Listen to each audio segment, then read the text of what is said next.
भारतीय कृषि अनुसंधान संस्थान पूसा दिल्ली ने अपना स्थापना दिवस समारोह मनाया।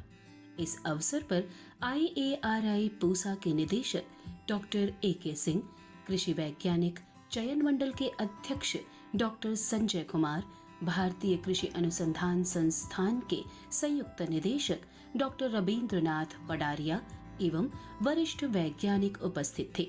स्थापना दिवस के अवसर पर भारतीय कृषि अनुसंधान संस्थान पूसा द्वारा पिछले 1 वर्ष के दौरान हुए महत्वपूर्ण उपलब्धियों पर प्रकाश डाला। संस्थान द्वारा अनेक किस्मों को इजाद किया गया। संस्थान ने आने वाले वर्षों में दलहन और तिलहन में आत्मनिर्भरता पर बल दिया। तो स्थापना दिवस जब भी कोई मनाया जाता है तो आदमी देखता है कि हमने पहले क्या अचीव किया और आगे क्या अचीव करना चाहते हैं।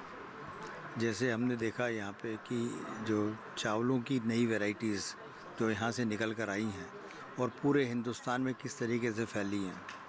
अभी इसी तरीके से मक्के की भी नई वैरायटी उन्होंने निकाली है जो भी पूरे देश में एक नया रूप धारण करेगी।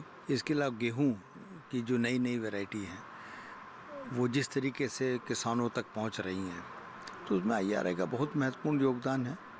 अब इसी तरीके से दालों में भी ये नया शोध कर रहे हैं तो तेलों में भी हमें बहुत ज़्यादा शोध की ज़रूरत है और उसमें हमारे IRI जैसे संस्थान नई नई तकनीकों के द्वारा नई वैरायटीज़ के द्वारा अपना नया रोल अदा कर रहे हैं। इस अवसर पर भारतीय कृषि अनुसंधान संस्थान पूसा दिल्ली के निदेशक डॉक्टर AK सिंह ने कहा, आज भारतीय कृषि अनुसंधान संस्थान, जिसको हम पूसा संस्थान के नाम से जानते हैं, उसका आज 119वां स्थापना दिवस था। हम जानते हैं कि संस्थान की स्थापना सन 1905 में पूसा बिहार समस्तीपुर ज़िले में की गई थी और आज हम संस्थान का स्थापना दिवस मना रहे हैं, इसका जन्म दिवस मना रहे हैं। इसके लिए सभी संस्थान के कर्मचारियों को और छात्रों को, किसान भाइयों को मैं विशेष रूप से बधाई देना चाहता हूं।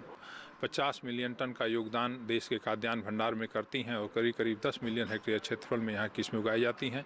जो हमारी बहुत प्रचलित किस्म थी HD 2967 और ये कुछ कालांतर के बाद पीला रतुआ जो लगता है उसके लिए संवेदनशील हो गई थी। इसका सुधार करके HD 3406 एक नई किस्म विकसित की गई है जिसमें पीला रतुआ नहीं लगता है, लेकिन हर माने में ये 2967 के जैसी है। उसी तरह से एक और नई किस्म 3386 HD 3386 विकसित की गई है। यह जो है सभी रतुआ रोग के लिए रोधी है और साथ ही साथ इसकी पैदावार 2967 से करीब 5 से लेकर 10% ज़्यादा आती है। शिक्षा के क्षेत्र में संस्थान ने बहुत महत्वपूर्ण कदम उठाए हैं। संस्थान में स्नातक कक्षाएं भी शुरू हो गई। पहले यहाँ पर MSc और PhD की पढ़ाई होती थी, अब हम अंडर ग्रेजुएट की पढ़ाई भी कर रहे हैं। BSc agriculture, BSc biotechnology, B Tech biotechnology, B Tech engineering और उसके साथ साथ BSc कम्युनिटी साइंस, इन सभी विषयों की स्नातक स्तर पर शिक्षा दी जा रही है।